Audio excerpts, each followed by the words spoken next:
Pensez-vous que je sois venu apporter la paix dans le monde? Non, je vous le dis, mais plutôt la division.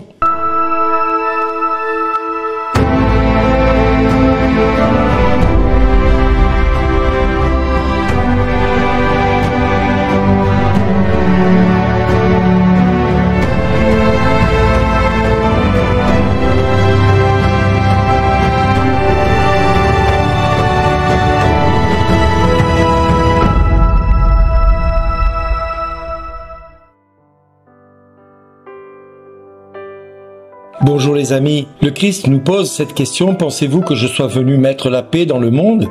Et il y répond tout de suite, non, je suis venu apporter plutôt la division. Alors si le Christ nous annonce déjà la couleur, nous pouvons essayer de comprendre le pourquoi il apporte plutôt la division plutôt que la paix. Eh bien, il est le chemin, la vérité et la vie. Le chemin va forcément s'opposer au chemin que le monde nous propose. L'égoïsme, l'individualisme, le péché, tout ce qui conduit vers l'enfer, le monde va nous le proposer. Et le Christ, lui, nous propose un chemin de sainteté, un chemin de conversion, un chemin de vie. Cette vie qui nous appelle à chasser de notre vie tout esprit de mort, toute envie de mourir ou toute envie de tuer ou même toute envie de posséder quelque chose qui ne nous appartient pas. Mourir à soi-même, c'est le premier des commandements qui quelque part va nous être pas imposé mais proposé par le Christ, d'accepter de donner sa vie pour ce qu'on aime. Mais la vérité c'est que elle va forcément s'opposer à l'esprit du monde, au prince de ce monde qui est le diviseur, le prince du mensonge. Et ce prince du mensonge veille à ce que le monde dans lequel nous sommes développe au maximum l'égoïsme, l'individualisme, l'impureté, l'injustice, la volonté de détruire, la volonté de posséder, la volonté de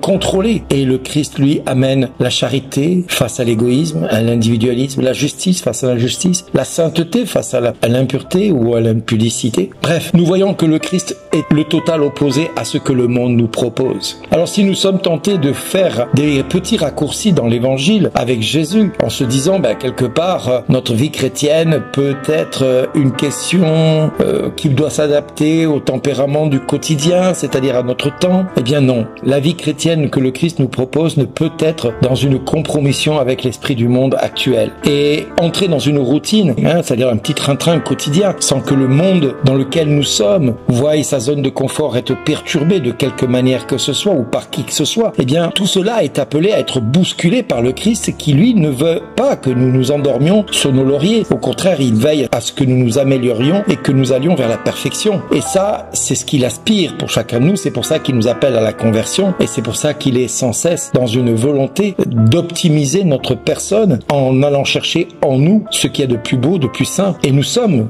sur cette terre, sur un pèlerinage que nous avons emprunté au jour de notre naissance et lors de notre première rencontre avec Dieu au travers du baptême, eh bien, nous avons emprunté un chemin de sainteté qui nous conduit à l'éternité. Alors, au-delà d'une conviction personnelle et privée ou d'une doctrine qui pourrait être très éloignée de ce que nous sommes, eh bien, nous avons une réalité à laquelle nous sommes confrontés, c'est que le Christ veut que nous allions à sa rencontre. Il veut que nous allions à sa rencontre. Il veut que nous allions auprès de lui chercher ce qu'il y a de saint, de juste et de parfait. Il nous insère dans notre histoire cette capacité à renouveler en nous la vie pour chacun de nos frères et de nos sœurs. Il nous invite à insérer dans notre histoire cette capacité à renouveler, oui, l'audace de croire que tout est possible à celui qui croit. L'audace de croire que nous sommes en capacité de vivre et de la vie du Seigneur Jésus. Alors nous devons prendre modèle sur notre Seigneur Jésus qui tout au long de son ministère nous montrera comment il nous faut nous comporter. Il nous enseignera comment prier. Il nous enseignera comment nous réjouir. Et pourquoi nous réjouir? Parce que peut-être nos noms sont inscrits dans le livre de vie, mais pas tellement parce que nous sommes capables de chasser les démons. Non, juste parce que nos noms sont inscrits dans le livre de vie.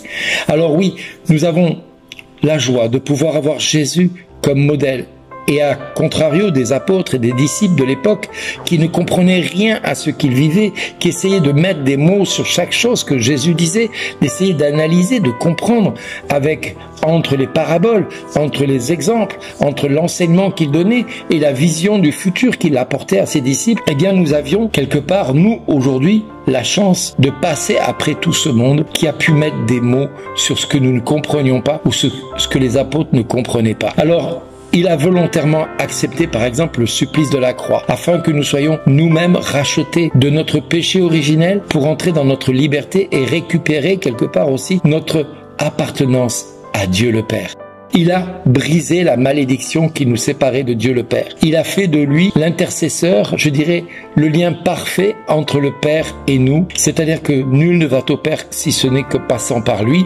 Eh bien, c'est le cas. Aujourd'hui, le Père vient nous montrer la volonté du Christ de donner sa vie pour chacun de nous. La liberté de Dieu, c'est la liberté de l'homme. Ça, il nous faut en avoir conscience. Et nous sommes définitivement à lui quand notre chair se rencontre celle du crucifié, qui est ressuscité, comme dans un pacte, je dirais, fusionnel, appartenant tout à Dieu, et cela pour l'éternité. Si nous avons toujours présent à notre esprit le don de Dieu, nous ne devons jamais nous laisser abattre par le découragement, par le désespoir, parce que son sacrifice représente contre nous, ou plutôt pour nous, quelque chose qui s'oppose à notre tiédeur spirituelle, à notre manque de foi. Et son sacrifice va nous manifester là où nous en sommes et pourquoi nous sommes auprès de lui et dans le plan de Dieu. Sa fidélité à notre égard est sans commune mesure, celle qui est la plus magnifique, la plus superbe, en puissance et en majesté. Sa fidélité nous demande d'avoir du courage, d'avoir une lutte totalement livrée à Christ, quelle que soit l'épreuve que nous traversons. Le péché et le mal, la maladie, nous tentent constamment et nous invitent à nous décourager, à avoir une perte d'espoir, c'est-à-dire de voir le désespoir s'installer dans notre vie, de voir les angoisses assaillir notre mental. Et c'est pourquoi le combat, l'effort courageux que nous sommes appelés à vivre en participant dans la souffrance du Christ qui s'impose à nous comme étant le seul moyen d'acquérir la sainteté. Eh bien, cette haine du péché qui est dans notre chair, qui doit nous pousser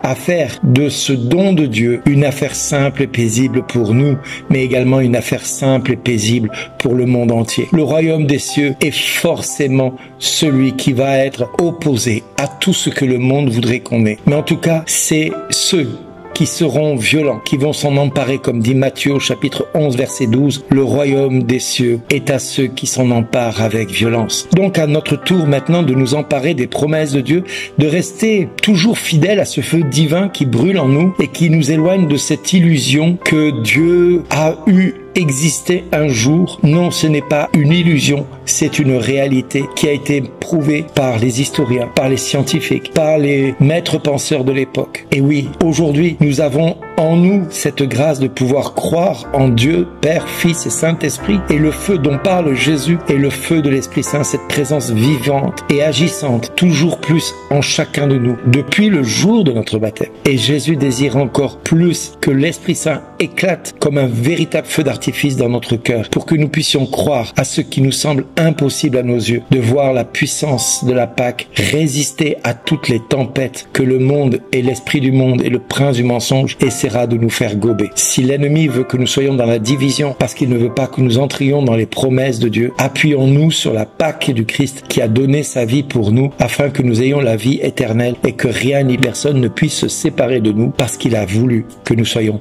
tout à lui. Frères et sœurs, prions les uns pour les autres. Demandons à Dieu de venir au secours de notre faiblesse. Demandons à celui qui a été transpercé et qui a vu son corps mutilé pour chacun de nous. Eh bien, que dans ces blessures, nous recevions la guérison, que dans ces blessures, nous recevions la délivrance de tout ce qui s'oppose à Dieu. Et ensemble, nous pouvons nous dire mutuellement, d'un seul cœur, merci d'exister.